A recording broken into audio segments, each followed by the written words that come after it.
Hi there. This is Gregaro McCool, the voice of County Fence Biannual magazine, coming to you from deep in the wilderness of eastern Ontario, for those who prefer an oral tradition to a written one. The stories you're about to hear were released to our print subscribers in real time, but we'll be releasing one story from the past 2 years on the first and third Thursdays of each month at 10 p.m., free for our new digital audience. Like, subscribe, leave positive reviews, and all that jazz to help bring Eastern Ontario's oldest and most prestigious boundary and fencing publication to a global audience. It's February 20th, 2024, and we've got another article by Jules Octavian, County Fence's fearless editor-in-chief. This time, we're reaching back to the archives to get a feel for what the magazine was up to in 1983. In Canada, the metric system had just been officially adopted. Rush was out on their Signals tour, and the number one song was Every Breath You Take by the Police. I hope you enjoy this dive into County Fence's history. Dear readers, in light of our digitization program, Greg has asked that I find a piece from the archives. The following is an account of a trip that my intern and I took in 1983 and remains the most curious night of my life. Truth be told, there is an all too easy explanation. Alcohol was not the only intoxicant. At the time, that was not something to put in print, but enough water has flowed under the bridge that it's no longer so important.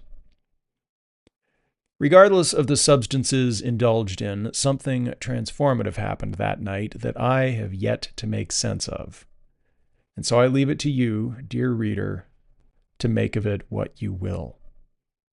Jules. Fall-winter 1983. I have not considered myself a spiritual man. My mother was an avid spiritualist, and so our home was the site of many meetings with other prominent ladies of the movement. My father, like many men of his time and stature, sat on various national boards within the United Church of Canada. We were, to say the least, a religious household, yet a rather unusual one. In the end, neither tradition spoke truth to me, and I pursued my own path, which was decidedly secular. However, as I have eased into middle age, there are things I simply cannot explain. I do not mean to say that there are not or will never be explanations of these phenomena. I am quite comfortable with the idea that the scientific process is a resource-intensive one, and that the universe is an incalculably large and diverse place. One day there will be an explanation. However, it may take quite some time. Religion, then, is the way man has wrestled with this unknown. Despite my religious leanings, or lack thereof, ignorance is not an excuse for inaction, and man has resolutely marched forward through time with the help of mystics, priests, and prophets. The sunrise one Saturday morning some weeks ago was a loud warning to sailors.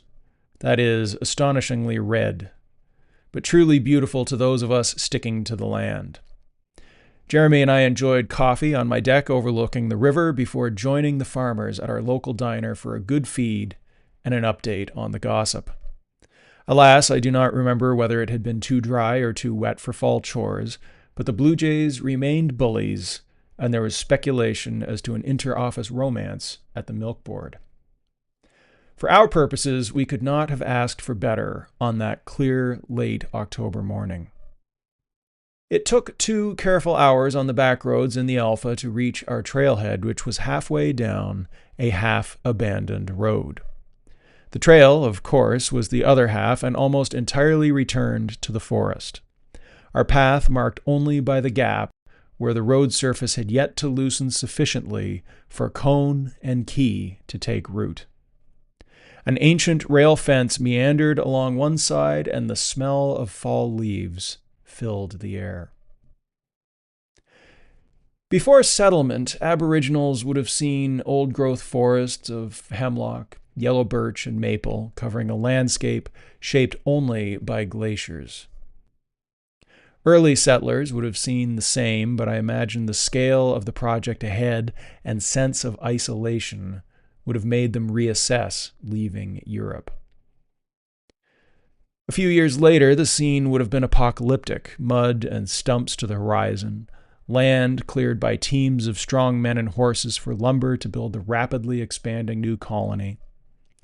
In those early days, even roads were often made of log and plank, not to mention the homes and businesses going up by the thousands. On this day, we beheld the second or third generation of new forest, cedar and poplar having lived and died to create an environment for pines, hemlocks, birch, and the odd maple to reach for the sun. This land has little use today, denuded of its lumber stocks, far too rocky for agriculture, and sufficiently remote to prevent commuting to any kind of meaningful work. A landscape extraordinarily well suited for retreats, cottages, and camps, but rendered nearly worthless by the sheer supply. The camp we sought out was one of many that might have better resembled villages where children and wives were welcome to come alongside the ubiquitous Canadian lumberjack. Canada is famous for company towns, with a few, such as our very own Ottawa, still clinging to life. However, this camp had long returned to the forest. Piles of spongy lumber and mossy stone foundations where the mill, mess hall, bunkhouses, and church once stood. Counter to the rough and tumble reputation of Canada's early lumber industry, this camp was decidedly different. The early days of this colony's settlement were difficult for most, but an unparalleled opportunity for some. For those of higher social rank, the colonies were in exile. Those of lower social rank were economic refugees and faced the same hardships refugees always do. For a select few in the middle, however, it was complete freedom. Land was surveyed and parceled out with military precision, and those with more than a little bit of money could invest and live in luxury and privacy. In those days, these were often as not men with theological goals in addition to their political or commercial aspirations, and the company town was seen as a canvas on which to showcase one's ability. Some towns could have easily been mistaken for the Wild West, but others were built on Christian utopian ideals. Abraham Hawley was the son of a hotelier who leveraged his family's wealth to enter the lumber industry. From there, he invested in pulp and paper, the burgeoning newspaper industry, and later politics. Like other powerful men of those days, he was deeply religious. A devout Quaker, he was a firm believer in the light within, or the belief that God works within individual people.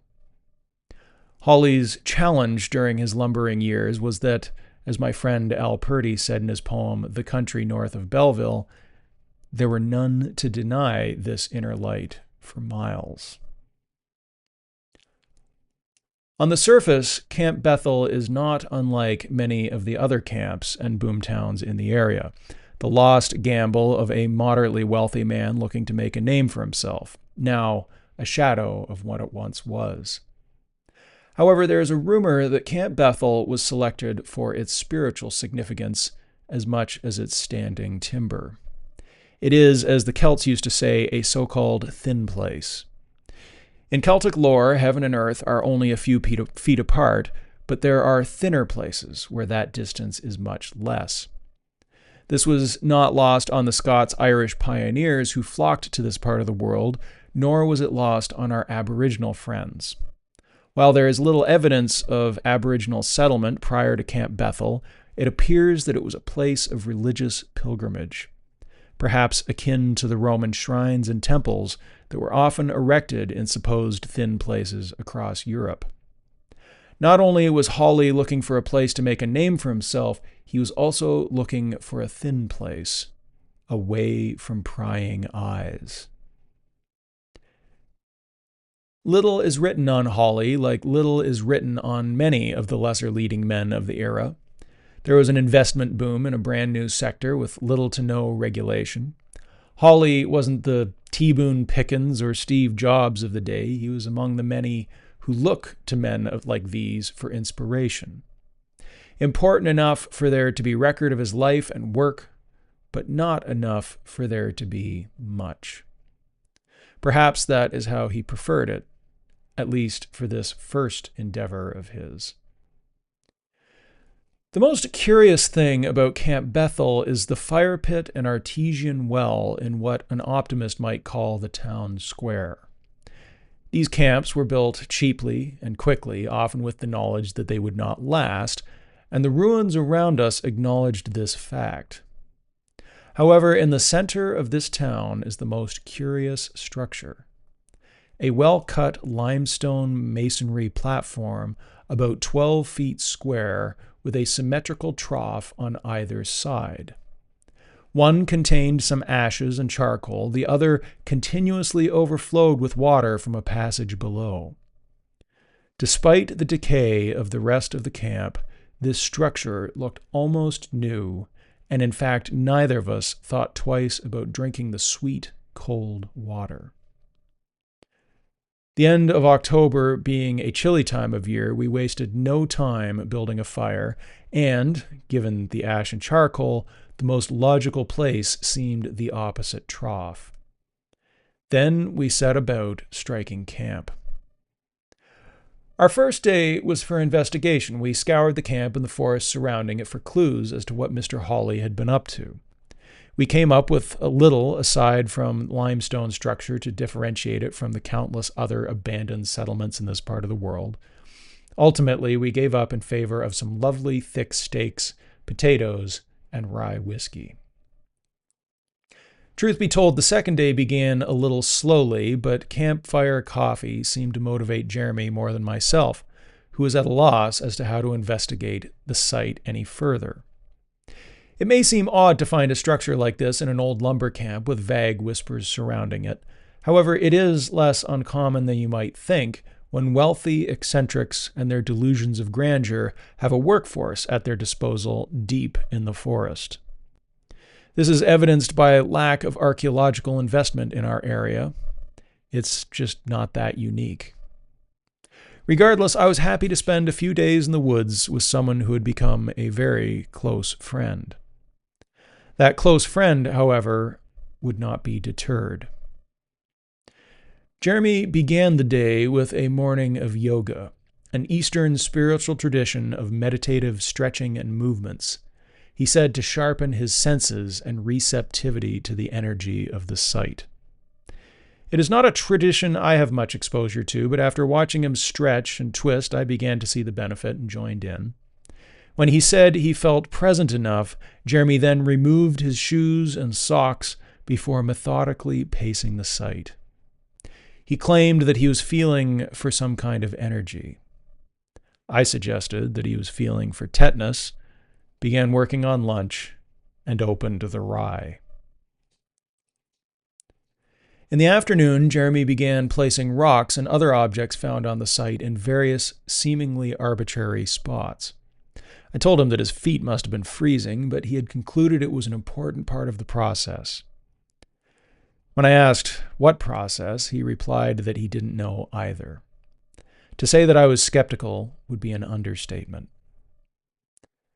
By nightfall, he had collected quite a few objects, some from his own pack, and many of them were now arranged on the platform.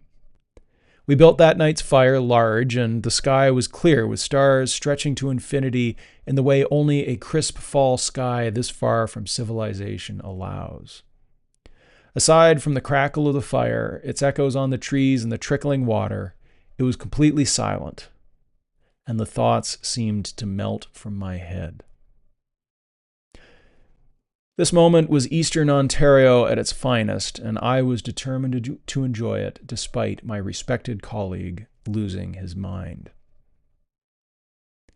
A little annoyed with the lack of companionship, around midnight I muttered that I should have brought my mother's talking board.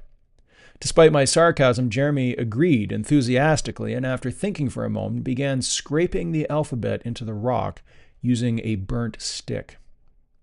My skepticism was overridden by practicality when I decided it would be faster to fail than protest, and we began the divination process.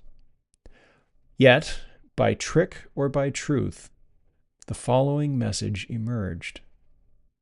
Swim. This was the end of October. Nights were often below freezing and flurries possible. In other words, the river was hypothermic. I refused, and so Jeremy suggested we ask again. This time, the message was clear. Swim now. The two of us simply stared at each other for a moment before Jeremy began tearing off his clothes. I yelled for him to stop, but when he looked back at me, I knew what I had to do and followed suit. The water was absolutely shocking, momentum being the only thing able to carry me into it. It felt as though the wind had been knocked out of me. Yet as soon as my head hit the water, I heard it. Voices, hundreds of them. Hardly able to stand the water, I pulled my head out and heard silence. When I submerged myself once again, the voices continued. Then it grew quiet, and one raspy voice rang out. Free the goddess. The next thing I knew, I was waking up next to the fire in my sleeping bag. Jeremy holding me for warmth and trying to wake me up. When I told him what had happened, he said he had heard the same. This article is, to say the least, not our usual fare here at County Fence Biannual. We struggled with whether to share this experience or not. The mind is a fickle thing, and neither of us can find an explanation for our experience. But as the days have gone on and we have discussed it, our resolve has only become firmer. We are at a loss as to what to do with such a story. So we write. Perhaps you can make sense of what we cannot. Adieu.